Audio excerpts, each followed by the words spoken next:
میں بھی انہیں معاف کرتا رہوں گا یہ جب جب مجھ سے بخشش مانگیں گے، جب جب مجھ سے بخشش مانگیں گے۔ اس یہاں سے کبھی ہم نے کنارہ نہ کیا، اور تو نے بھی تو دل آزردہ ہمارا نہ کیا۔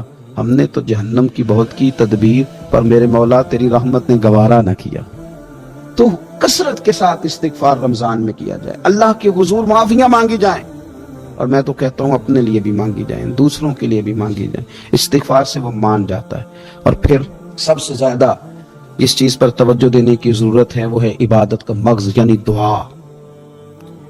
میں اکثر کہتا رہتا ہوں کہ ہمارے ڈاکٹر ہمیں یہ کہتے ہیں کہ تمہارے دلوں میں کچھ دکھ ہیں وہ کہہ دو تو تمہاری بیماریاں ہلکی ہو جائیں گی، دل کے بوجھ اتار دو، تم کہہ دو کسی سے اپنے غم تاکہ تمہارے دل ہلکے ہو جائیں۔ اب کچھ غم بڑے ذاتی قسم کے ہیں، بندہ کسی سے کہہ ہی نہیں سکتا، بڑی نجی قسم کے کچھ دکھ ہیں، کسی سے کیسے بیان کرے؟ تو ہمارے دین نے ہمیں دعا سکھائی۔ معنی کیا ہے؟ جو کسی سے نہیں کہہ سکتے وہ رب رسول سے کہہ دو تاکہ تمہارا دل بھی ہلکا ہو، تمہاری عزت بھی محفوظ رہے۔ اور تم نے کہا بھی اس طبیب کے سامنے جو سب سے بڑھ کر شفا دینے والا، کہا اس مالک کے سامنے جو سب سے زیادہ خزانے بانٹنے والا۔ رمضان کے ماہ مبارک میں دنیا داروں کو چھوڑ کے رب کی طرف متوجہ نہ ہو، اس کریم کی بارگاہ میں اپنی ساری تکلیفیں بیان نہ کرے۔ بیمار بھی آئیں، مقروض بھی آئیں، تنگ دست بھی آئیں، بے اولاد بھی آئیں، کمزور بھی آئیں، سارے جھکیں، روزہ رکھ کے، تراویح پڑھ کے، قرآن پڑھ کے، اپنے سارے دکھ اپنے مالک کے حضور بیان کر کے اس ماہ مبارک کی ہر رات میں اس سے بخشش کا سوال کریں، رحمت کا سوال کریں، کرم کا سوال کریں۔ وہ بڑا ہی کریم ہے۔ حضور فرماتے ہیں، رب کہتا ہے مجھے حیا آتی ہے میرا بندہ ہاتھ اٹھائے اور میں اس کے ہاتھ خالی واپس کر دوں، بس آنے کی دیر ہے۔ اور ایک مقام پہ اللہ کے حبیب علیہ السلام نے فرمایا، بندہ جب اعتراف گناہ کر کے معافی مانگتا ہے اللہ فوراً ہی اسے معاف فرما دیا کرتا۔ چوتھا کام جو اس ماہ مبارک میں بہت زیادہ کرنا ہے وہ یہ ہے کہ حضور نے فرمایا یہ صبر کا مہینہ ہے، صبر بہت کرنا ہے۔ ایک تو صبر ہوتا ہے نا مصیبت پہ صبر، ایک خواہشات پر بھی صبر ہوتا ہے کہ خواہشیں پیدا ہو رہی ہیں پر صبر کرنا ہے اللہ کی رضا کے لیے، یہ بھی صبر ہے۔ نیکی پر استقامت کے لیے بھی صبر کی ضرورت ہوتی، گناہ چھوڑنے کے لیے بھی صبر کی ضرورت ہوتی۔ آپ کے پاس مواقع موجود ہے معاذ اللہ برائی کے، لیکن اگر آپ صبر کرتے ہیں اللہ کی رضا پہ راضی رہتے ہیں تو یہ بھی صبر ہے۔ نبی پاک علیہ السلام نے روزہ دار کو صبر کرنے کا کہا، فرمایا تو تم نے کوئی بےہودہ بات نہیں کرنی، کوئی گالم گلوچ نہیں کرنی، اور اگر کوئی تم سے لڑائی جھگڑا کرے، کوئی بےہودہ بات کرے تو تم نے کیا کہنا؟ انی صائم مرتين، تم نے 2 مرتبہ کہنا بھائی میں تو روزہ دار ہوں۔ کوئی جھگڑا کرنا چاہے، لڑائی کرنا چاہے، برا بھلا کہے، کوئی الجھانا چاہے تو کہنا انی صائم، میں روزہ دار ہوں۔ یہ وظیفہ یاد کریں گے؟ کیا کہنا ہے؟ یہ وظیفہ ہے پورے رمضان کا، یہ بخاری میں حضور نے بتایا۔ کوئی جھگڑا کرے گھر کے باہر بھی اور گھر کے اندر بھی، کوئی جھگڑا کرنے لگے، جھگڑا ہونے لگے تو کہنا انی صائم، میں، اور ایک دفعہ نہیں کہنا، مرتين، حضور نے فرمایا 2 دفعہ کہنا، میں روزہ دار ہوں، میں کوئی جھگڑا نہیں کروں گا، کوئی فساد نہیں کروں گا، کسی بےہودہ بات کا جواب نہیں دوں گا۔ کیوں؟ اس لیے کہ میری ایک شان ہے، میں روزہ دار ہوں، میں اس وقت ایک منصب پر فائز ہوں، میں روزہ دار ہوں۔ یہ وظیفہ پکانا ہے ہر بےہودہ بات سے، ہر جگہ۔ اور حضور علیہ السلام نے فرمایا، یہ بھی بخاری میں موجود ہے، فرمایا جس نے جھوٹ بولنا اور اس پر عمل کرنا نہیں چھوڑا، اللہ کو اس کے بھوکا پیاسا رہنے کی کوئی حاجت نہیں ہے۔ جھوٹ ہی نہیں چھوڑا اس نے، ابھی بھی جھوٹ بول رہا ہے، روزہ رکھ کے بھی جھوٹ پر عمل کر رہا ہے، اللہ تعالیٰ کو اس کے بھوکا پیاسا رہنے کی کوئی حاجت نہیں ہے۔ تو روزہ رکھنا ہے، پھر اس کی تھوڑی سی حفاظت بھی کرنی۔ پھر آگے چلیے، 5ویں گزارش، نبی پاک نے فرمایا رمضان غم خاری کا مہینہ ہے۔ آپ کو پتہ ہے جو بندہ روزہ نہ رکھ سکے کسی خاص مجبوری کی وجہ سے، بیماری کی وجہ سے، کسی عذر کی وجہ سے، تو قرآن مجید نے کیا کہا؟ وہ ایک مسکین کو کھانا کھلائے۔ روزے کا فدیہ یہ ہے کہ پھر وہ کیا کرے؟ روزہ نہیں رکھ سکتا تو مسکین کی خدمت کرے۔ شرعی حکم یہ ہے کہ کسی نے اگر روزہ توڑ دیا رمضان کا تو 60 روزے رکھے کفارے میں، 60 نہیں رکھ سکتا تو پھر 60 مسکینوں کو کھانا کھلائے۔ تو بار بار روزے میں مسکین کا ذکر آ رہا ہے۔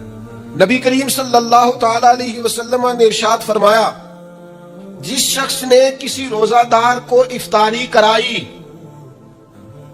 تو اللہ تبارک و تعالی افطاری کرانے والے کی بخشش بھی فرما دے گا، اور فرمایا جتنا اجر روزہ رکھنے والے کو ملے گا اتنا ہی اجر اللہ افطار کرانے والے کو بھی عطا فرمائے گا۔ صبح سے لے کے افطاری تک بندہ ہر وقت عبادت میں ہوتا ہے، تراویح کے بعد بھی دعائیں مانگے تو وقت قبولیت کا۔ میرے بھائیوں، رمضان کی راتیں بھی قبولیت کی، آخری طاق راتوں کی شان قبولیت کی، لیلۃ القدر قبولیت کی۔ اس دفعہ جھک نہ جائیں اس کی بارگاہ میں سجدے میں، رو رو کے معافی مانگ نہ لیں اس سے۔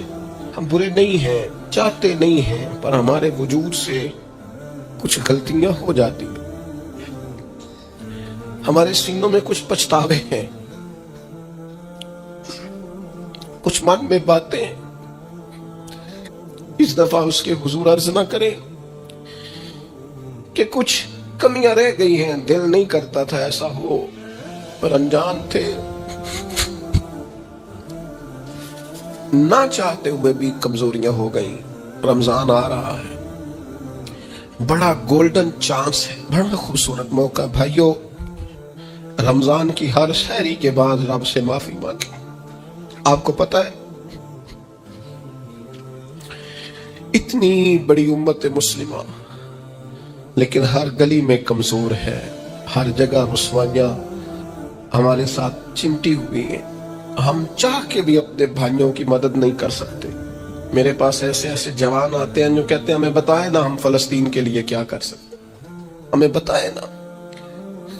یہ ہماری بے بسی، یہ ہماری غلطیوں کا نتیجہ ہے۔ تو خوب استغفار کریں، اپنی کوتاہیوں کی معافی مانگیں۔ رمضان کی ہر صبح میں، ہر شام میں، ہر دن میں، ہر رات مصلے بچھا بچھا کے عرض گزار ہوں کہ مالک تو ہمیں معاف فرما۔ اور میں آپ سے ایک اور بات بھی عرض کروں، شیخ ابو الحسن کو میں پڑھ رہا تھا تو روتے جا رہے تھے، روتے ہی جا رہے تھے، روتے ہی جا رہے تھے۔ ایک شام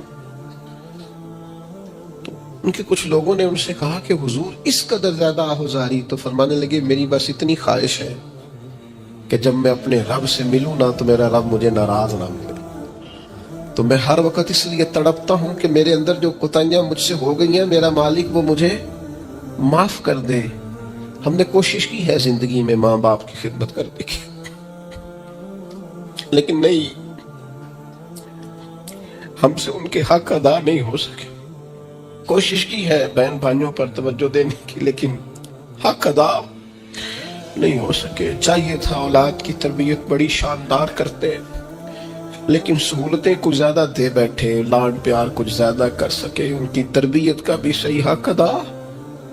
اللہ نے عزت زیادہ دی تھی، جواب میں ہماری خدمتیں تھوڑی ہیں۔ ہم اپنے رب کی بارگاہ کی حاضریوں کے بھی حق ادا نہیں کر سکے۔ اس نے ہمیں نوازا زیادہ ہے، ہمارا شکر کم ہے، ہم اس کا حق ادا کرنے کا کام یہ ہے میرے بھائیوں کہ رمضان میں خوب استغفار کریں۔ ہم سے جو کمیاں رہ گئی ہیں اس پورے ماہ مبارک میں، اپنے مالک سے عرض کریں کہ مالک اس ماہ مبارک میں جنہیں تو معاف کرنے والا ہے ان میں ہمارے بھی نام شامل فرما، ہمارے بھی نام شامل فرما۔ اور بھی عرض کرنی ہے، ان کے لیے بھی دعائیں کرنی ہے رمضان میں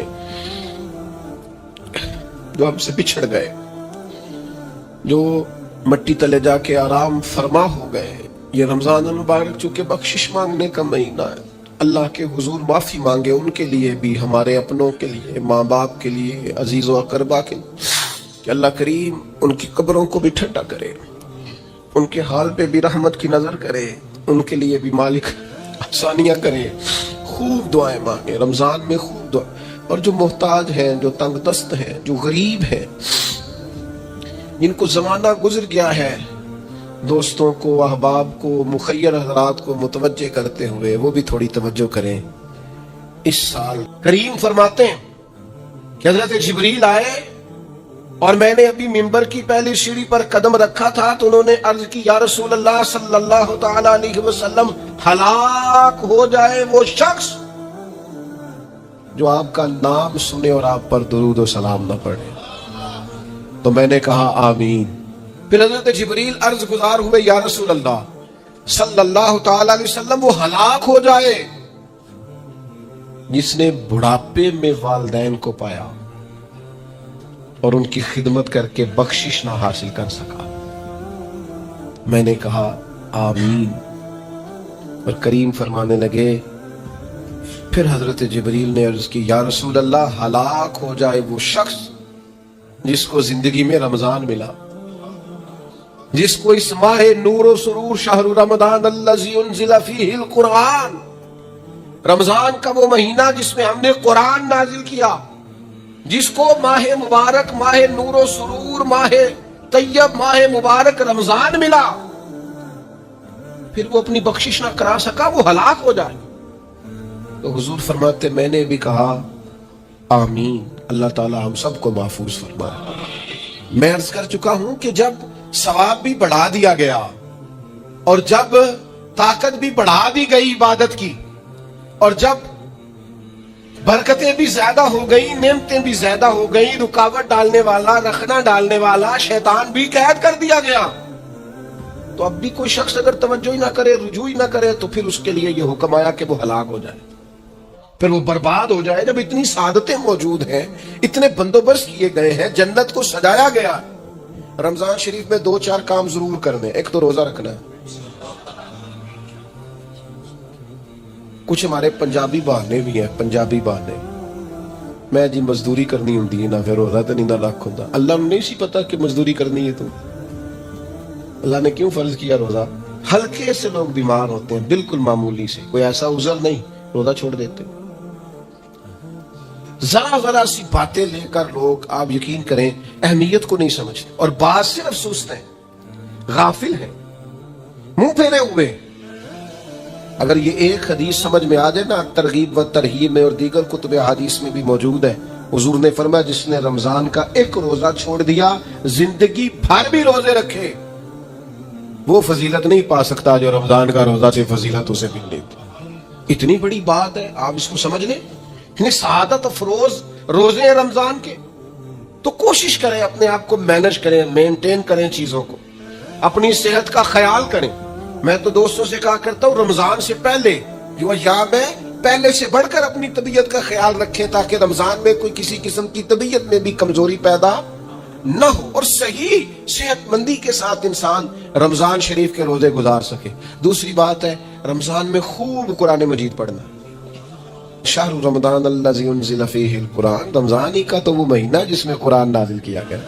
نبی کریم صلی اللہ تعالی علیہ وسلم رمضان المبارک میں حضرت جبریل امین علیہ السلام کے ساتھ قرآن مجید کا دور فرمایا کرتے. حضور حضرت جبریل کو پارا سناتے اور جناب جبریل نبی کریم علیہ السلام کو سناتے. یہ دور ہوتا ہے قرآن مجید کا. اللہ نے کتنی زیادہ توفیق دی ہے, ہر مسجد میں تراویح میں قرآن پڑھا جاتا ہے. تھوڑی ہمت کریں, تھوڑی کوشش کریں. ہمارے بزرگ فرمایا کرتے تھے ایک پارا گھر میں پڑھا کرو قرآن مجید کا, تاکہ تمہیں دیکھ کے بچے بھی پڑھیں, اور ایک پارا مسجد میں تلاوت کیا, اور ایک رات کو تراویح میں 3 پارے روز قرآن مجید کے ہو جائیں گے, تو انشاءاللہ تعالی رمضان ختم ہوگا تو 3 قرآن پاک بھی ختم ہو جائیں گے. یہ ارادہ کریں, یہ پروگرام بنا, خوب قرآن مجید سے دلچسپی پیدا کریں.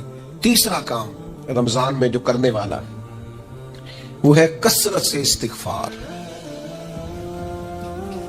کچھ غلطیاں نا ہم کرنا نہیں چاہتے, ہم سے ہو جاتی ہیں. کچھ غلطیاں ایسی ہیں جو ہم بڑی بڑی کر چکے ہیں, لیکن ہمیں یاد ہی نہیں, بھول گئے. کچھ خطائیں ہم سے ایسی سرزد ہوتی ہیں جو لاشعوری میں ہو جاتی, ہمیں سمجھ ہی نہیں ہوتی کہ یہ خطا ہے اور اتنی بڑی ہے. کسی شخص کو بعض اوقات کوئی ایسی بات کہہ دیتے ہیں کہ ہماری نظر میں وہ بات معمولی ہوتی ہے, پر وہ بیچارہ ساری رات سو نہیں سکتا. رمضان کا مہینہ ہے اپنے رب سے معافی مانگنے کا مہینہ, اس سے توفیق مانگنے کا مہینہ, اس کے حضور حاضر ہونے کا مہینہ. میں آپ کی خدمت میں عرض کروں, حضرت عائشہ صدیقہ فرماتی ہیں نبی پاک نے فرمایا صلی اللہ تعالی علیہ وسلم, جس سے اللہ نے قیامت والے دن حساب پوچھ لیا نا, اس کے لیے مشکل ہو جائے گا. حساب یسیرہ یہ ہے کہ وہ مہربانی فرمائے اور فیصلہ ہی جب کرے تو کرے ہی درگزر والا. فرمایا جا تجھے معاف کیا. رمضان کا خاص مہینہ ہے. سحری میں بھی دعا قبول ہوتی ہے, افطار میں بھی دعا قبول ہوتی ہے,